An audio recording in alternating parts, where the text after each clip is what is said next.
3장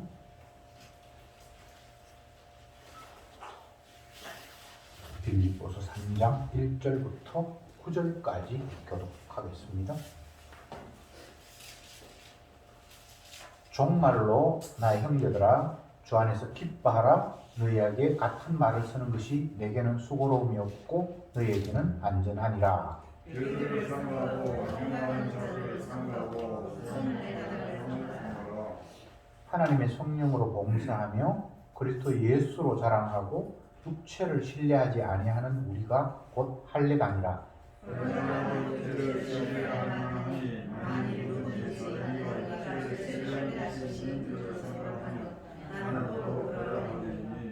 내가 8일 만에 할례를 받고 이스라엘의 족속이요 베냐민의 지파요 히브리인 중에 히브리인이요 율법으로는 바리새인이요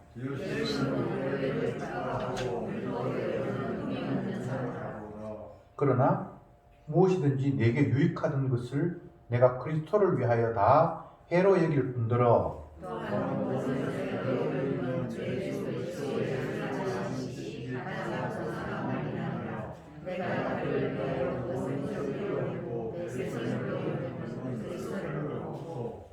그 안에서 발견되려 하느니 내가 가진 의는 율법에서 난 것이 아니요 오직 그리스도를 믿음으로 말미암은 것이니 곧 믿음으로 하나님께로서 난 의라. 아멘. 3장에 맞습니다. 빌립보서 전체는 4장으로 구성되어 있죠. 우리가 잘 아는 대로 빌립보 지역은 바울이 전도 여행을 다니면서 잠깐 머물렀는데, 물론 나중에는 조금 더 이제 오래 한 1년 6개월 정도 머물러서 목회를 하는 곳이었습니다만, 지금 현재 바울은 로마에 구금되어 있는 상태고 멀리 떨어져 있는 빌립보 교인들이 걱정이 되어서 그들에게 편지를 쓰는 것, 옥중서신이라고 그렇게 흔히 이야기를 하죠. 근데 오늘 말씀에도 보면 시작에서 형제들아 주 안에서 기뻐하라. 옥에 갇힌 사람이 바깥에 있는 사람을 향해서 기뻐하라는 말이 좀 처지가 서로 바뀌어 있는 것 같은 그런 느낌이 드는데, 이것은 외부적인 조건이 기뻐하는 것이 아니라는 사실을 역설적으로 말하는 거죠. 그래서 주 안에서 기뻐하라 이런 말을 했습니다. 여기 중요한 것은 기쁨의 이유가 주 안이에요. 주 안. 바울은 감옥에 있으면서도 불구하고 주 안에 있기 때문에 기뻐할 수 있는 거예요. 만약 주 안이라는 말이 없다면 감옥에 있는 사람이 감옥 바깥에 있는 사람을 향해서 기뻐하라는 말은 이 좀 어불성설이잖아요. 그런데 바울은 감옥에 갇혀 있는 것 이상 주님의 은혜 안에 지금 있기 때문에 그것은 기쁨의 이유가 충분히 있는 거죠. 요한복음 1장에서 우리가 잘 아는 대로 이런 말씀이 있습니다. 영접하는 자, 곧 그 이름을 믿는 자들에게는 하나님의 자녀가 되는 권세를 주셨으니, 믿는 자는 하나님의 자녀가 되는 권세를 받은 거예요. 바울은 지금 하나님의 자녀의 권세를 가지고 있어요. 하나님의 자녀가 무엇이 부족한 것이 있겠습니까? 잘 사는 사람들이 자녀를 극진히 위하고 자녀에 필요한 것들을 막 다 주면서 가난한 사람들의 자녀가 부잣집 자녀를 보면서 부러워하고 이런 경우가 왕왕 있죠. 근데 하나님의 자녀가 되었다라는 것은 정말 이 세상에서 좀 부자의 자녀가 되었고, 우리 아버지가 뭐 대통령이고 옛날 박정희 그런 사람이 오랫동안 16년 정도 대통령으로 있었는데, 그때 애들이 처음 대통령 됐을 때 애들이 어리잖아요. 그때부터 자기가 어린 시절부터 청와대 같은 데 그런 데서 살고 모든 사람들이 막 그를 떠받들고, 그 박근혜 씨가 그렇게 자라서 그 사람을 탓하기가 참 힘들 것 같아요. 너무 어릴 때부터 모든 사람이 자기에게 머리를 숙이면서 떠받드는 그런 상황에서 16년을 그렇게 쭉 살아서 승인이 되어버렸으니까 지금도 답답할 거예요. 왜 사람들이 나를 감옥에 가둬놓지? 내가 뭘 잘못했지? 아마 그러고 있을 수도 있어요. 제가 뭐 그 이야기를 하려고 하는 것은 아니고 누구의 자녀가 되었다는 것을 지금 설명을 하는 거예요.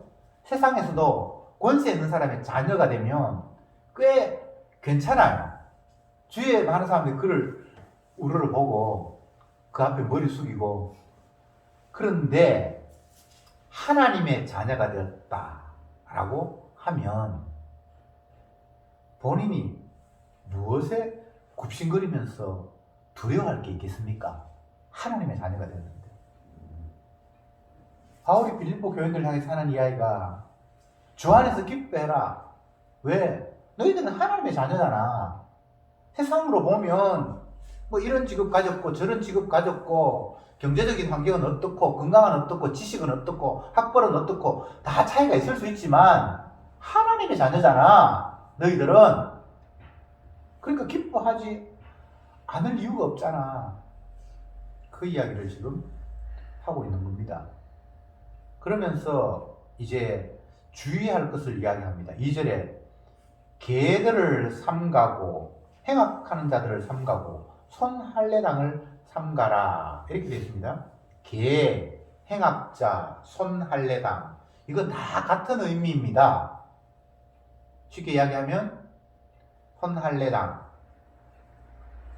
사람이 행동을 해서 율법을 준수하는 것, 그게 손할례당에 해당됩니다. 그게 개, 행악자에 해당이 됩니다. 율법이 의도하는 바는 하나님께서 율법을 주셔서 그것을 향해서 지향하게 하시는 바는 나는 죽어야 할 죄인이구나 라는 것을 깨닫게 하시는 것이 율법을 주신 의미인데 그들은 율법을 지켜서 의인이 되어버린 거예요. 율법을 주신 이유는 모든 사람이 죄인이라는 사실을 인식하게 하기 위해서 율법을 주셨는데 이 인간들은 그 율법을 가지고 나 이만큼 지켰으니까 나 90점 인생이다. 나는 80점 인생이다. 너 30점밖에 안 되네. 라는 식으로 율법을 곡해하고 있는 자들, 그들이 다 손할례당입니다. 나 할례 행했어. 그렇기 때문에 나는 이제 하나님의 자녀야. 그런데 성경을 보면 손으로 하지 않는 할례를 이야기하고 있어요. 골로새서 2장에 보면 그 안에서 너희가 손으로 하지 아니하는 할례를 받았으니 이렇게 이야기해요. 이것은 율법 차원이 아니죠, 그죠? 그리고 다른 데서는 손으로 육신의 할례를 행하지 말고 네 마음의 할례를 받으라 이렇게 또 이야기를 해요. 육신의 할례는 행할 수 있잖아요. 근데 마음의 할례는 마음을 어떻게 자르죠? 안 되죠? 왜 주님께서 이런 말씀을 하시는가 하면 너희들이 순종할 수 있는 종류가 아니라는 거예요, 율법은. 사람들은 율법을 행할 수 있다고 생각했잖아요. 그래서 했잖아요. 그리고 한 자신을 나는 하나님 말씀 지켰으니까 대단하다고 이렇게 생각하잖아요. 그런 자를 향해서 네가 율법을 지켰다고? 못 지켰어. 왜 못 지켰는데요? 마음의 할례를 행하라는 이야기야. 이제는 이 꼼짝을 못 하겠는 거예요. 지켰다는 말을 못 하겠는 거예요. 간음하지 말라. 율법에 말씀하셨습니까? 나는 욕망이 불타오르지만 간음 안 했어. 근데 저 여자는 현장에서 간음했어. 예의 나쁜 년, 돌로 죽이자. 주님 뭐라고 이야기합니까? 마음으로 음욕이 올라와도 그거 간음인데. 율법을 자꾸 오해하고 있다는 거예요.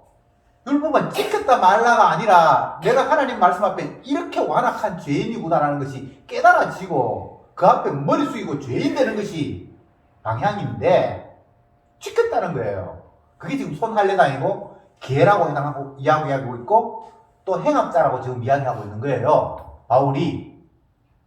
왜 이런 이야기를 할까요?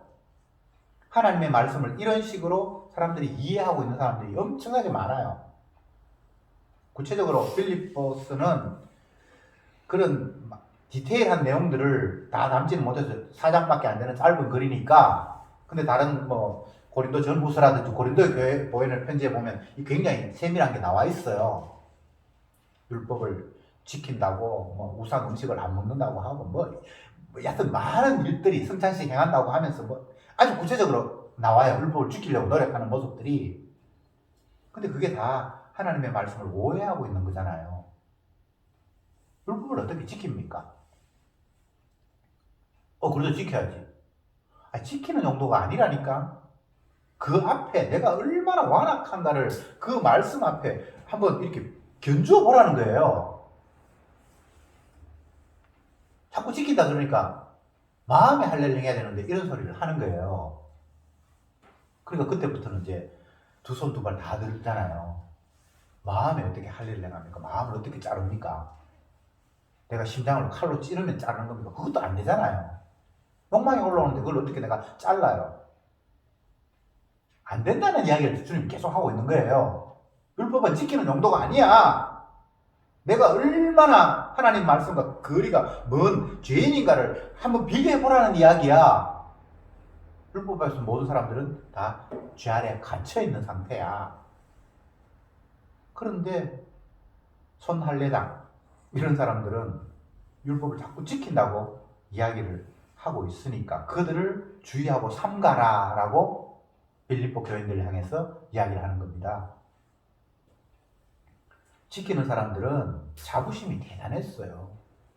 복음서에 나타난 바리새인 서기관들은 얼마나 그 말씀 지키는 것 때문에 목에 힘을 주고 기부스에서 돌아다닙니까? 성전에 가도 복장도 탁 자기들 복장 멋있는 가운 입고 나는 서기관이네, 나는 바리새인이네 하면서 표시내고 다녔거든요. 그러면서 말씀을 못 지키는 죄인들, 이런 사람들을 비하하고 조롱하고 저러니까 저렇지, 저렇게 사니까 저 꼴아지, 저 모양이지 하면서 손가락질을 했단 말이죠. 주여 감사합니다. 거지를 보면서 아니면 율법을 못 지키는 사람들을 보면서 주여 감사합니다. 나는 율법을 지켜서 저 거지처럼 되지 않고 이렇게 화려한 모습을 해주시니 감사합니다. 이게 지금 감사합니까?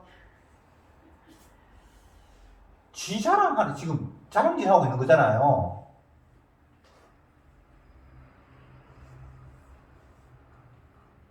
일에 2번 금식하고 11조하고 구제하고 하루에 3번 꼬박꼬박 기도하고. 이거 여러분 쉬운 거 아닙니다. 죽을 고생을 하는 거예요.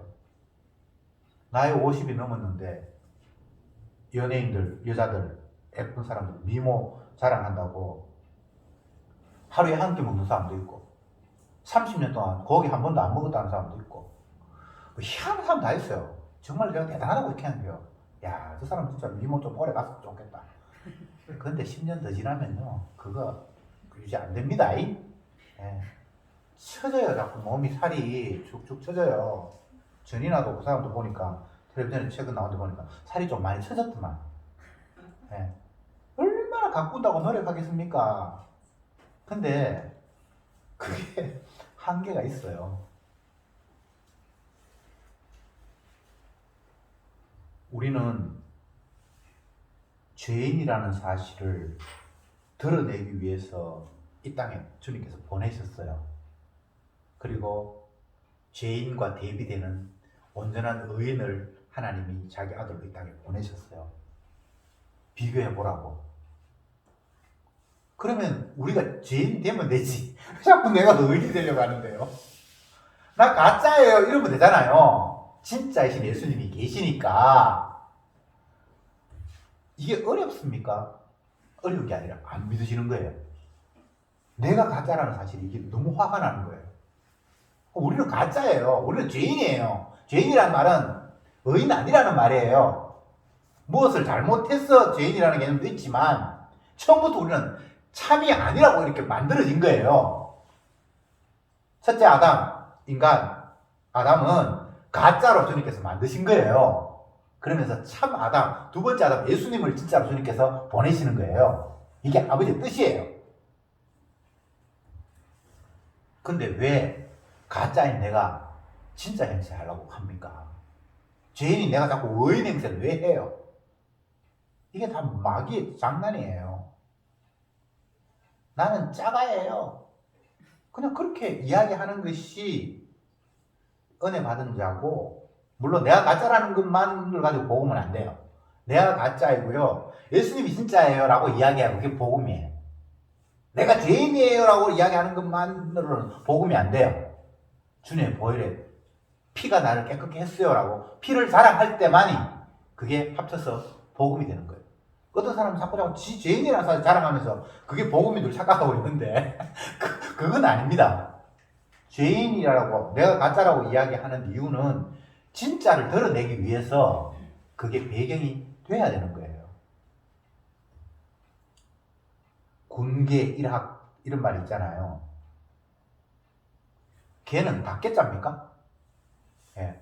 학하고 닭하고 딱 이게 모여 있으면 학은 우뚝 섰고 닭은 쪼만하잖아. 이게 벌써 딱 표시가 나잖아요. 그러니까 우리는 닭의 역할을 하는 거고요, 예수님이 학의 역할을 하는 거예요. 내가 열심히 노력해서 목을 쭉쭉 빼서 나도 학이 돼야지, 이런 게 성경이 하는 이야기가 아니에요.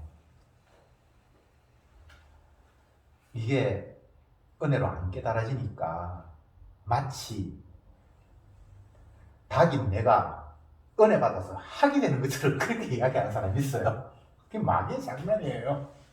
이제 예수 믿어서 새 사람 됐으니까 나도 이제 학이잖아요. 이건 마귀의 장난이에요. 닭은 영원히 닭이어야 해요. 왜? 학이 따로 계시니까. 공개 일학. 우리가 수없이 모여서 나는 가짜예요 하면서 한 번 예수님만 우뚝 세우는 그 일에 우리는 배경이 되기 위해서 이 땅에 있는 거예요. 억울합니까? 그 억울하다는 게 이상한 거예요. 주님께서 그렇게 우리를 만드셨어요. 그러면서 자기 영광을 받으시는 거예요. 거룩하다, 거룩하다, 거룩하다. 24장로들과 천사들과 모든 피조물들이 다 어린 양의 보좌만을 향해서 날개를 흔들면서 찬양하는 모습. 그게 군계잖아요, 군계. 무리의 닭이잖아요. 일학 어린 양이 있는 그분들을 찬양하는 모습. 근데 그 모습이 가장 피조물로서는 평강의 자리고요, 감사고요, 아쉬움이 없는 충만한 기쁨이에요. 근데 그런 기쁨을 맛보지 못하니까 자꾸 쓸데없는 것으로 나의 결핍을 채우려고 하잖아요. 내가 어떻게 하면 목을 조금 더 빼서, 학까지는 안 되더라도 다른 닭보다는 내가 목이 더 빼서 그래도 남들이 나를 약간 반학 정도로 인정하면 좋겠다, 자꾸 이런 엉뚱한 생각을 하잖아요. 다 스타가 되기를 원하는 모든 인간들이. 나 좀 알아줘. 요즘 유튜브를 통해서 그게 막 지금 막 반학이 엄청나게 우리 주변에 막 있어요.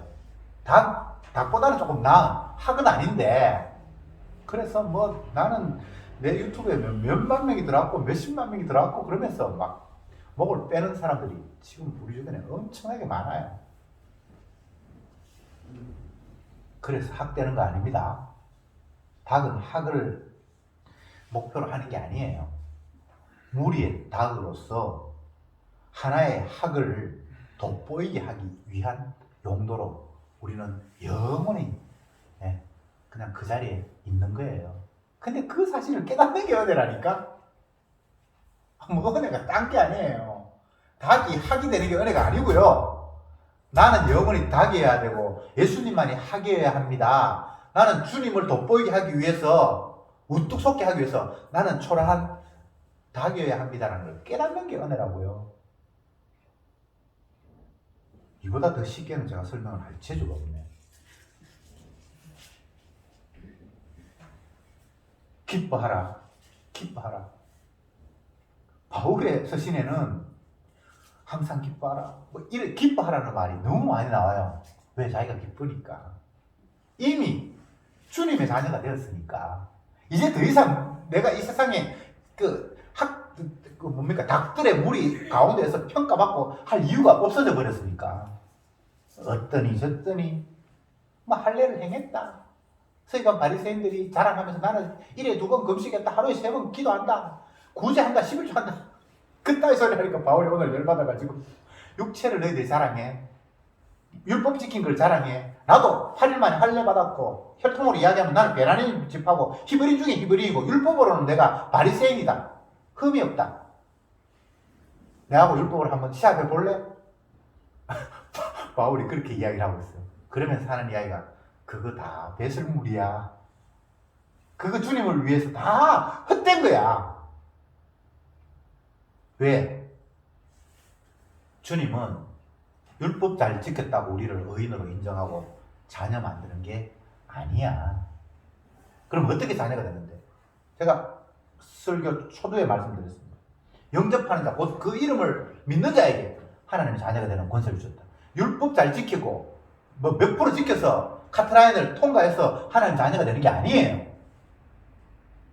영접하는 자, 그 이름을 믿는 자가 하나님 자녀가 되는 권세를 줬는데 그 뒷부분에 뭐라고 이야기하는 거면 혈통으로나 육정으로나 사람의 뜻으로 난 것이 아니라 아버지께서 낳았다 이렇게 얘기함으로 말미암아 그 원인이 아버지에 있어요. 처음부터 자녀가 따로 있어요. 노력해서 자녀 되는 거 아닙니다. 율법 지켜서 자녀 되는 거 아닙니다. 이미 하나님의 자녀로 이 땅에 태어난 거예요. 나는 에서와 야곱이 태어나기도 전에 한 사람은 사랑하기로 했고 한 사람은 미워하기로 작정했노라. 이걸 사람이 어떻게 합니까? 하나님이 에돔을 미워해서 그들을 멸하겠다고 하는데 지가 아무리 쌓은들 그거는 헛일이에요. 근데 그걸 모르니까 쌓을 수밖에 없겠죠, 그죠? 성도는 뒤로 넘어져도 은혜고 앞으로 자빠져도 은혜고 어떻게 해도 사랑이 쏟아나는 예수 그리스도의 피를 증거하는 용도로 주님께서 그를 이미 스카우트 해버렸어요. 그래서 성도에게는 염려라는 것, 걱정이라는 것이 있을 수가 없어요. 넘어져도 은혜가 전파되고 엎어져도 그리스도의 피가 튕겨나도록 주님께서 이미 활용하셔서 그런 목적으로 자기 것으로 삼아버렸기 때문에 기뻐해. 고개 갇히는 거 상관없어. 기뻐해. 손할래당 개들 그런 거 유혹받지 마. 율법의 행위로 하나님 앞에 의가 되는 방법은 없어. 율법 지켜서 의인 되는 방법은 없어. 그렇게 해서 하나님 자녀 되는 방법은 없어. 그 이야기를 바울이 하고 있습니다. 그렇게 되어버리니까 율법의 관점에서 뭔가를 옳다, 아니다, 이 사람은 90점이다, 80점이다라는 그 자체가 다 허물어져 버린 거예요. 아무 의미가 없어요. 그러니까 바울이 배설물로 여긴다고 했잖아요. 8절에 봅시다. 또한 모든 것을 해로 여기면 자기가 뭐 난지 8일 만에 할례를 받았고 바리새인 중에 바리새인이고 뭐 베냐민 집하고 이런 거 있잖아요. 이런 것들은 다 해로 여기면 내가 내 주 그리스도 예수를 아는 지식이 가장 고상함을 인하여 내가 그를 위하여 모든 것을 잃어버리고 배설물로 여긴다. 여기면 그리스도를 얻고 이렇게 돼 있죠, 그죠? 배설물. 인간적인 자랑, 율법의 관점에서 잘했다고 칭찬받을 만한 그런 것들 그거 다 똥오줌이야. 아무 의미가 없는 거예요. 왜? 그거 다 죄니까. 율법 지켰다는 것, 그거 주님 앞에 볼 때 의가 될 수가 없어요.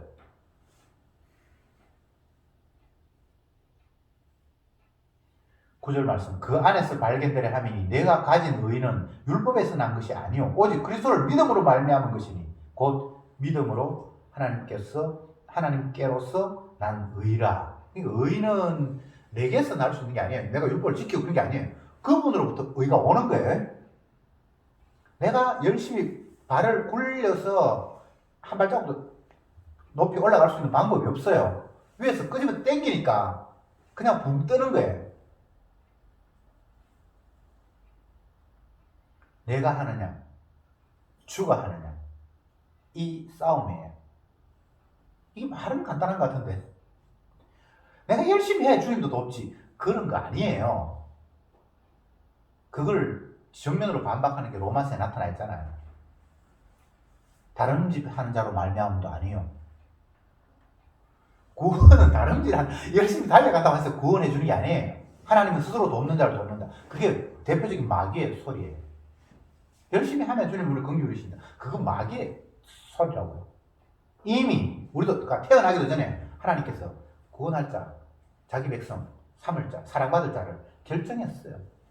그래서 내가 열심히 해서 뭐가 된다라는 이런 발상 자체를 손할례당이다, 개다, 행악자다 이렇게 아예 규정을 해버렸습니다.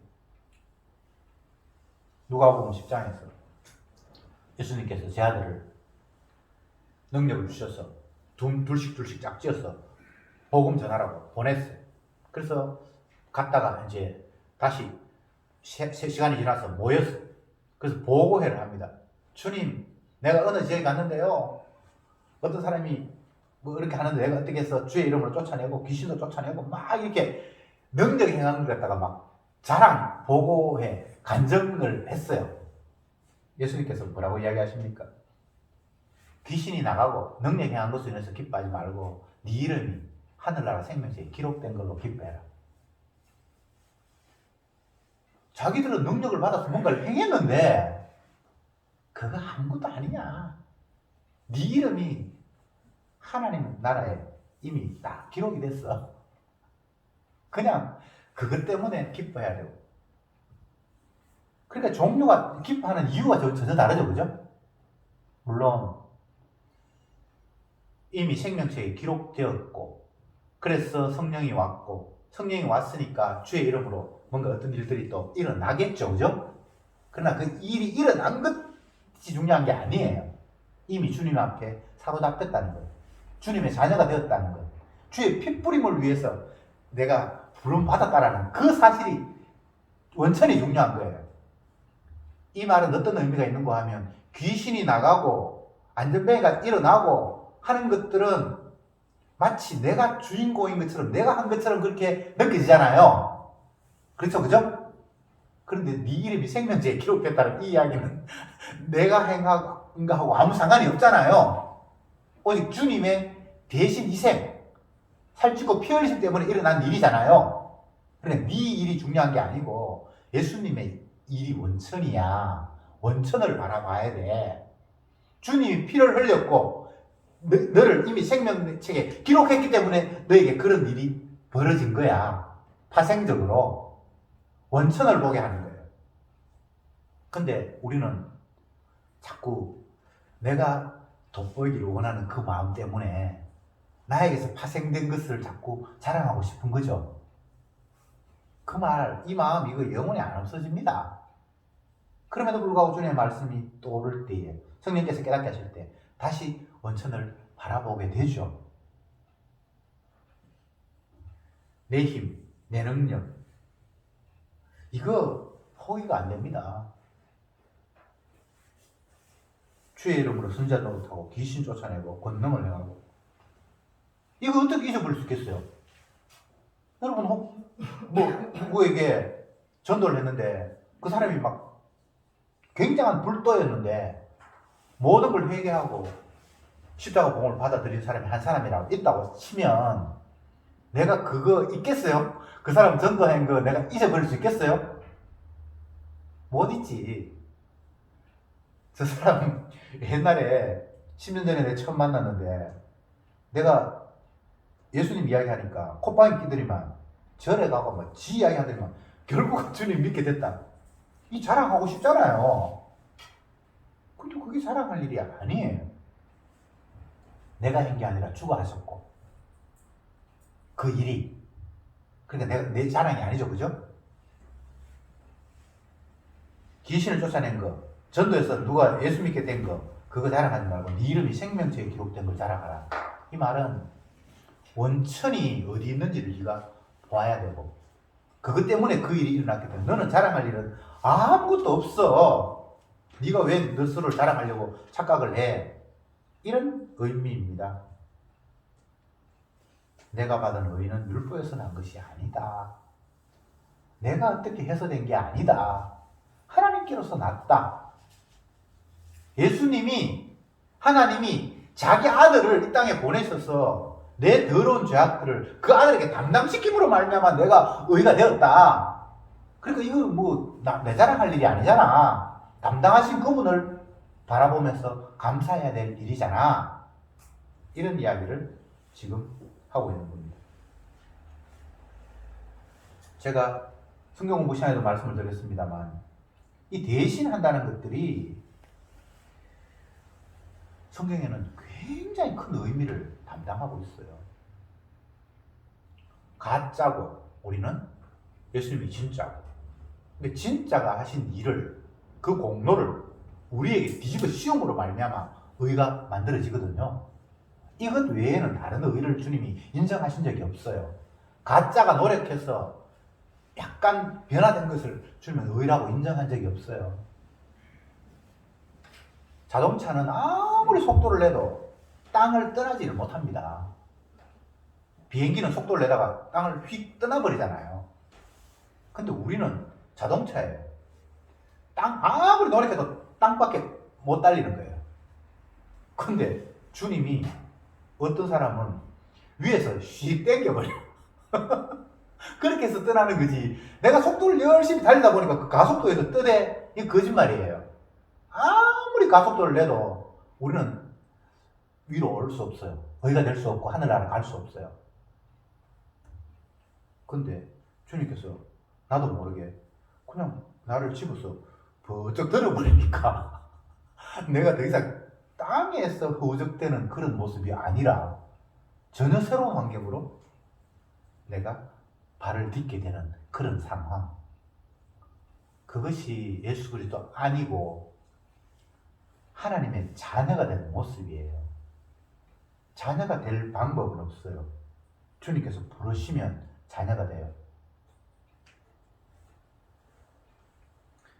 그리스도가 많은 사람의 죄를 담당하시려고 단번에 자기 몸을 들이신 바 되었느니라. 히브리서 9장에 나오는 이야기입니다. 담당하시려고. 자기 백성의 죄를 담당하시려고.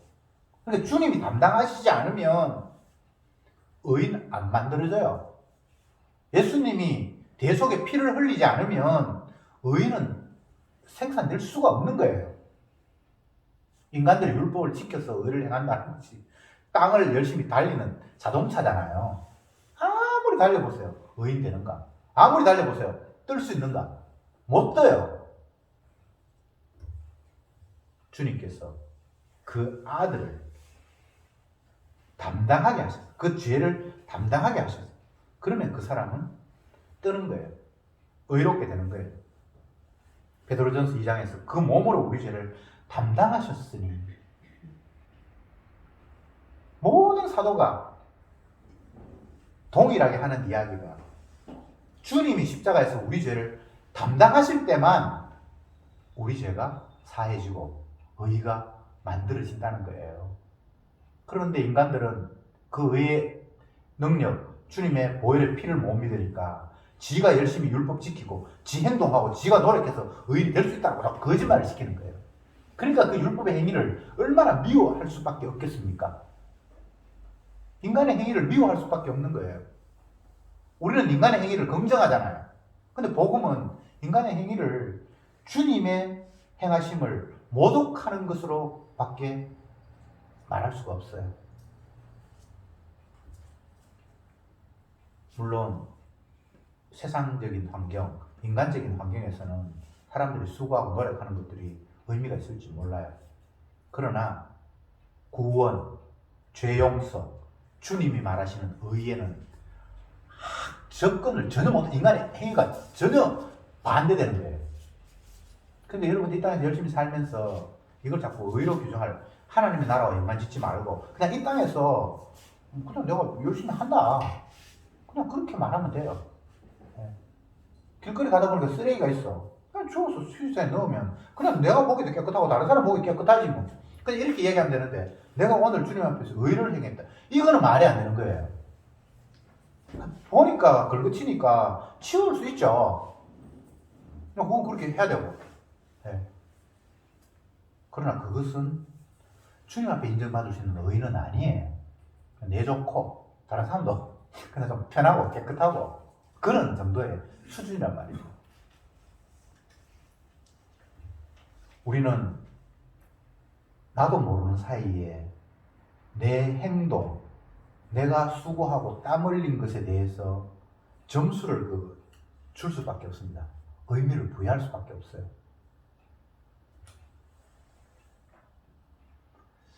아, 저 사람이 이렇게 되어서 한 달에 소득이 이만큼 되었다고 하네. 나는 그러면 지금까지 살면서 내 소득이 얼마나 됐을까? 와, 나도 옛날에 시작할 때는 하나도 없었는데 그래도 이제 뭐 어느 정도 모았네? 그러면서 자기가 눈물 흘리고 땀 흘리고 애쓰고했던 것들이 주마등처럼 싹 지나가는 거예요. 자기의 땀과 노력을 무의미한 것으로 돌릴 수 있는 인간은 아무도 없어요. 근데 바울은 왜 오늘날 자기가 그동안 노력하고 땀을 냈던 것들을 배설물로 여긴다고 이야기했을까? 한번 생각해 보세요. 바울이 우리만큼 열심히 안 살았을까요? 그도 한 열심히 했거든요. 바리새인 중에 바리새인이라는 말이 이게 평범한 이야기가 아니에요. 그냥 바리새인이라고 하면 보통 사람들보다 월등하게 뛰어난 행위주의자예요. 근데 그 행위주의자 중에 자기는 더 행위주의자라고 이야기해요. 바리새인 중에 바리새인, 킹 오브 킹. 이건 완전히. 근데 나 그거 다 배설물로 여긴다. 왜 그렇게 이야기했는지를 한번 생각해 보시라고요. 인간의 열심으로는 하나님의 의를 이루지 못한다라는 그 너무나 선명함이 거기에 깔려 있어요. 오로지 예수님의 행하심만이 나의 의가 되는 유일한 근거라는 거예요. 그러니까 내 행함은 의미가 없죠. 하지 말라는 이야기가 아닙니다. 바울이 이 이야기하면서 아무것도 안 행하는 사람이 아니에요. 바울은 열심히 뭔가를 해요. 전도하기 위해서 노력하고 때로는 굶고 매 맞고 하면서도 계속해서 그 일을 해요. 바울이 아무것도 안 하는 거 아니에요. 해놓고 하는 이야기가 내 이 행위가 나를 의롭게 하는 건 아니야. 이건 아무것도 아니야. 이건 배설물이야. 주님이 십자가에 피 흘리심만이 나를 의롭게 하는 거야 라고 이야기하고 있습니다. 바울이 이렇게 이야기하면 이게 더 이상 뭡니까? 반박할 여지가 없는 완벽한 말씀이에요. 그래서 나는 예수 그리스도와 그의 십자가에 피 흘린 것 외에는 아무것도 너희들이 알지 않기를 원한다. 저희들도 바울의 그 말 속에 예수 그리스도와 그의 피 흘리심 외에 다른 것에 관심 끊읍시다. 기도합시다.